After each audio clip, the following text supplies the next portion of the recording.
member of BlockShow Australia. Please welcome Sri. Thank you. Thank you, everybody. Thank you. So, welcome to our panel on blockchain and real estate. As an investor in both tokens and real estate, I'm extremely excited to have such a high caliber and global representation today here on stage. So what I would like to do is just very quickly go across the board, and I'm not sure how familiar you are with tokenization of assets, and I think there's no much more real world assets than real estate. Have everybody give a quick introduction, why they care, and what tokenization really means for them and should mean for you.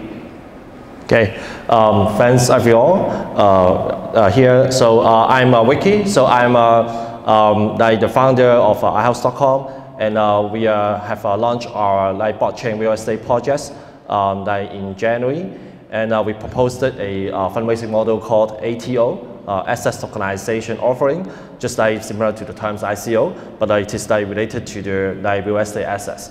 Okay, so we have already launched our ATO projects in Japan, Philippines, and also Thailand. So we have also launched the US market, the first project, in July. We are getting ready to a big launch in US next month. So that in Asia, we proposed that the ATO model is to raise money by utility right. Yeah, so that's a utility token.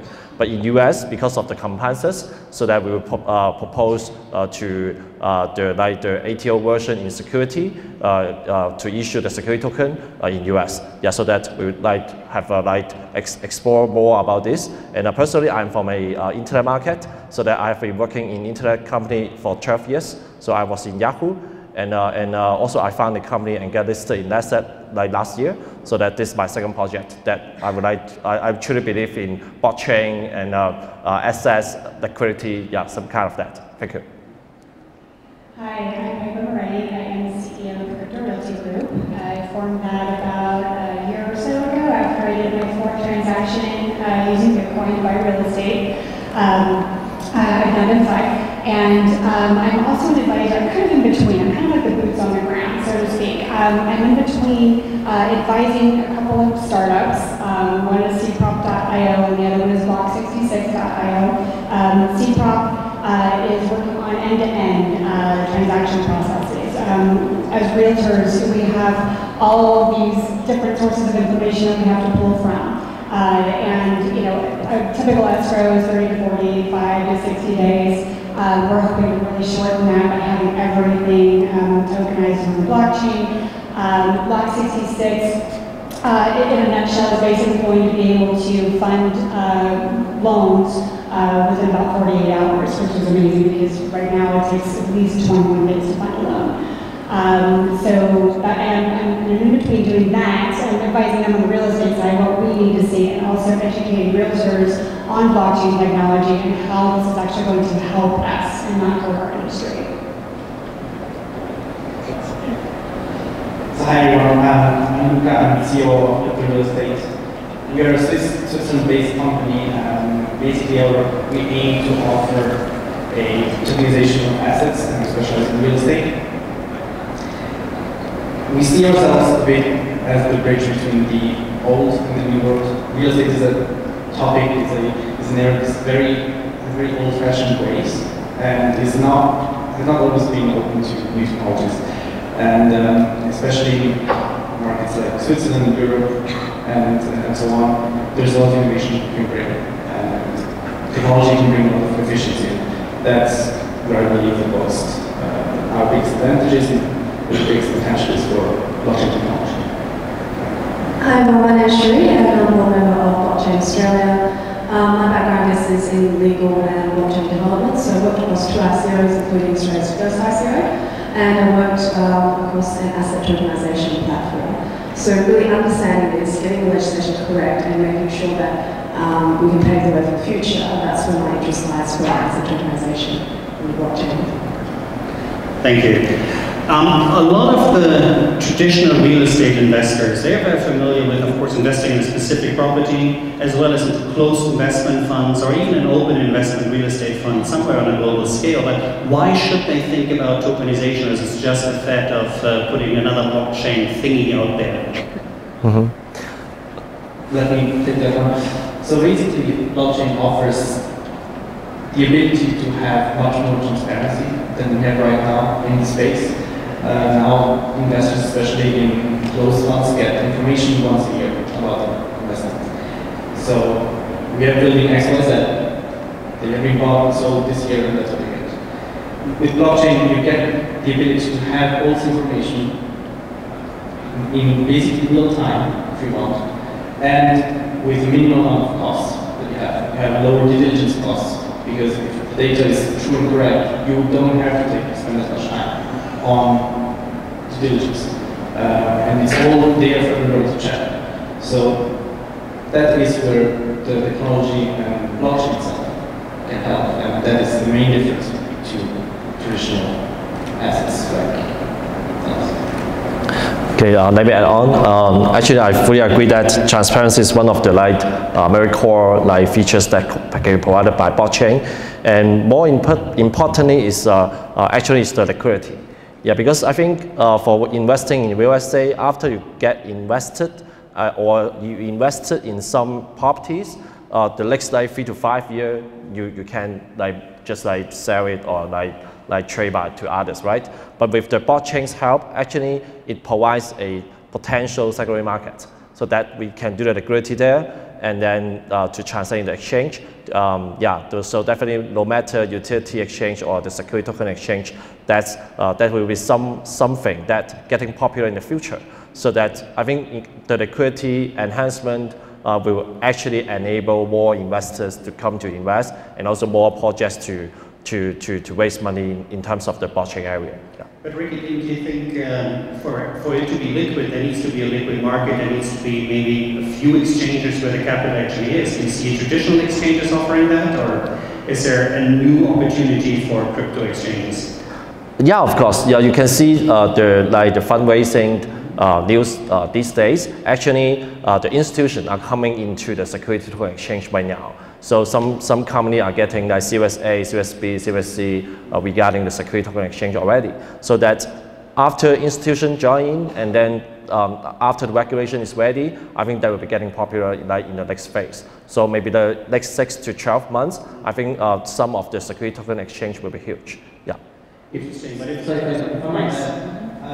we see more and more traditional exchanges looking into crypto. So, for example, in Switzerland, the SIX, which is the Swiss exchange, is looking to plans to open up their own crypto exchange for security tokens over the next year. Even I think past few days, Nasdaq is looking into doing the same thing in the US. So, with that, you open up a whole new class of investors that are not yet in crypto because of regulatory hurdles or just because they don't know what it is and so on. And that is actually something that can provide additional liquidity to the entire market. So what the two of you are saying is we have global exchanges which make it possible for anybody to invest. Now we have US representatives of real estate and legal representation from Australia. What do you think about it? I think that opens up a whole new world. It's going to make it a lot easier, because right now, it's very centralized, as we know, and I do get calls from all over the world, and some of them, are able to buy a Bitcoin, and some of them aren't. There are, creative ways around that, but there were an exchange that we can all move through, and that would open up, global real estate pretty much.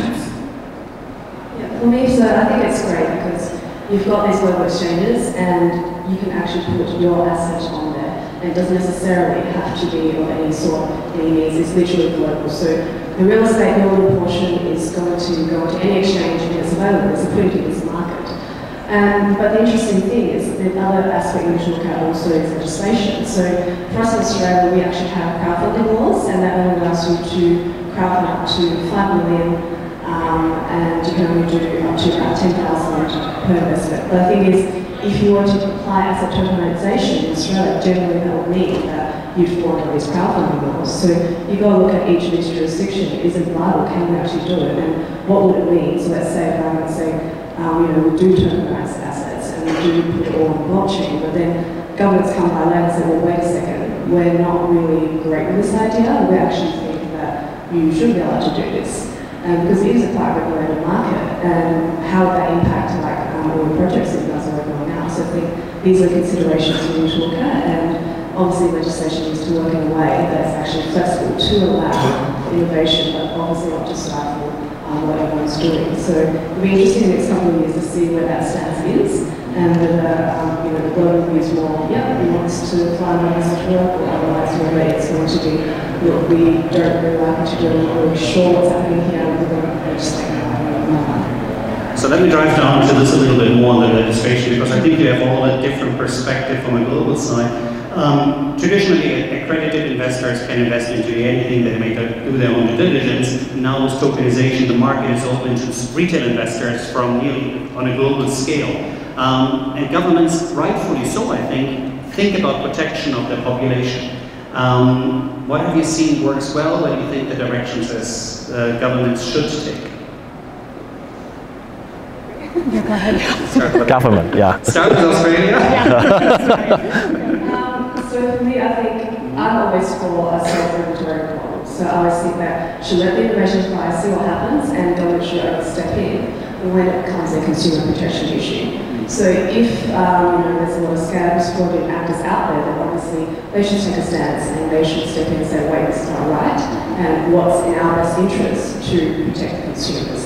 So that's something I think that they should always be looking for, and let it happen and see which areas need to actually be regulated, then come in, but also work with the actual people in the industry. So that's what we do at BlockShow Australia. We help with our members to advocate on behalf of the governments who are setting the policy. So having that exchange, because it's really interesting to see at levels that regulators actually don't know everything, and they think they know things, but they know some, not all, or they don't know anything at all. But when they start having these exchanges, these conversations, then you are able to set the policy right if it is to come in at some point in time. Absolutely. What I've seen and what we see actually is that regulators coming to the market helps to add a layer of professionalism to the market, which is something that is definitely needed and is actually something to wish for. And as Shiri says, actually the most important thing is that we as blockchain companies work together with the regulator, and the regulator doesn't impose unnecessary or really too high burdens on us, because most blockchain companies are still small. They do not have the financial power of big banks or of big real estate consulting companies or anything, and that's where we need to work together with the regulator.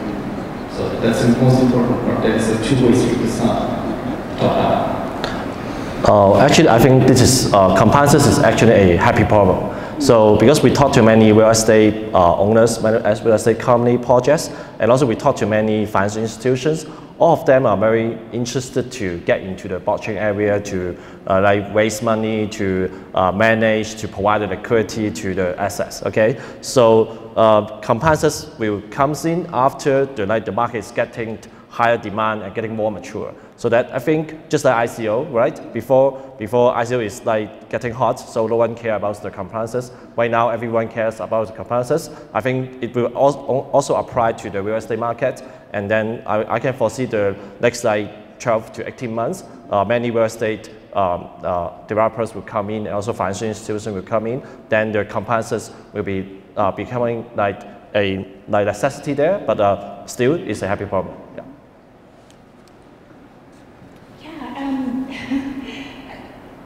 It's my job, as a realtor, to make sure that my clients are protected no matter what. And what we're talking about here, I mean, it's definitely, I'm all for regulation to a point, where everybody is included but yet not constrained. So,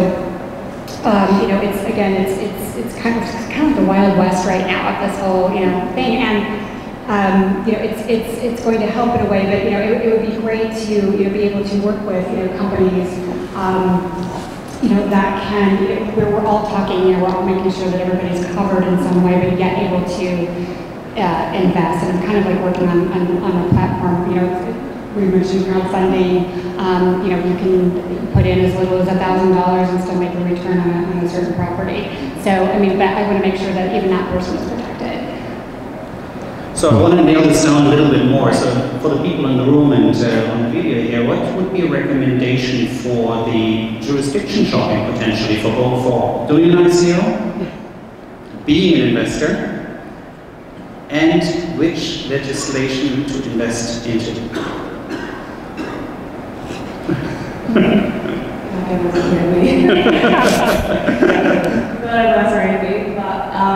I'll just speak generally. So obviously it looks at what you're doing as a platform and what you're trying to achieve. So for something asset tokenization, you need a jurisdiction that can work with your platform. You need a jurisdiction that can work with customers you're thinking of serving. And it depends on, are you going to do asset tokenization purely just on blockchain, or are you going to do it as a security token where you're falling into legislation? So if you're falling into legislation, what's obviously going to happen is you need to find a piece of security legislation that fits what you're trying to achieve. And I think this is not really known to everyone. Not all securities are defined the same across each different country you're in, and everyone just assumes, oh, security is how it does. It doesn't actually work like that. Each country has their own definition of security. So then you need to shop for those specifics. So there's not really one size fits all. It depends on how your platforms work, and as Ricky alluded, they have very different platforms doing different things. So they might not be choosing the same jurisdictions, not shopping in the same place, because they're targeting slightly different areas. So it really comes down to what are you aiming to achieve, what does your platform do, and then you look at, okay, which would be the best friendly jurisdiction for us to look at. Absolutely, as she says. We are based in Switzerland, and we are also under Swiss jurisdiction, and that's a conscious decision that we've made to stay in Switzerland and not go somewhere else for two reasons. One, it is a good jurisdiction to be in. It's very open to crypto and blockchain companies, but on the other hand, it also has a certain reputation that we want to keep, especially in an area where of investments, asset tokens, security tokens, where trust is still something that's rather new. Having that Swiss reputation, having the Swiss name, now okay, for example, is something very valuable. So that's in our case. Again, as she said, it depends on the product. Not everybody needs to have that reputation, that added value. And there are other cases as well. Yeah, this is a really interesting time right now, where I'm coming from, because the big question in real estate is, okay, what is blockchain actually going to do? Is it going to be, we've got two roads to go down. Is it going to, supersede all the like say California, that's where I'm from, all the California rules and regulations that we try so hard to, protect the consumer with? Or is it going to be like Bitcoin, where they just kind of supersede all the banking regulations, it doesn't matter, we're going to do our own thing over here. I believe that ICOs that are just worried about doing cross-border, that's all we care about, cross-border. I think that they're going to be opening themselves up to a whole lot of lawsuits because, again, it's up to me to make sure that my buyers and my sellers don't get screwed. And it's almost like I kind of liken it to somebody that's selling their house for sale by owner. It's like, well, that's great and everything, and you can do whatever you want to do, but if you don't have this one little thing disclosed that you might have missed, you're going to get sued. So that's my concern.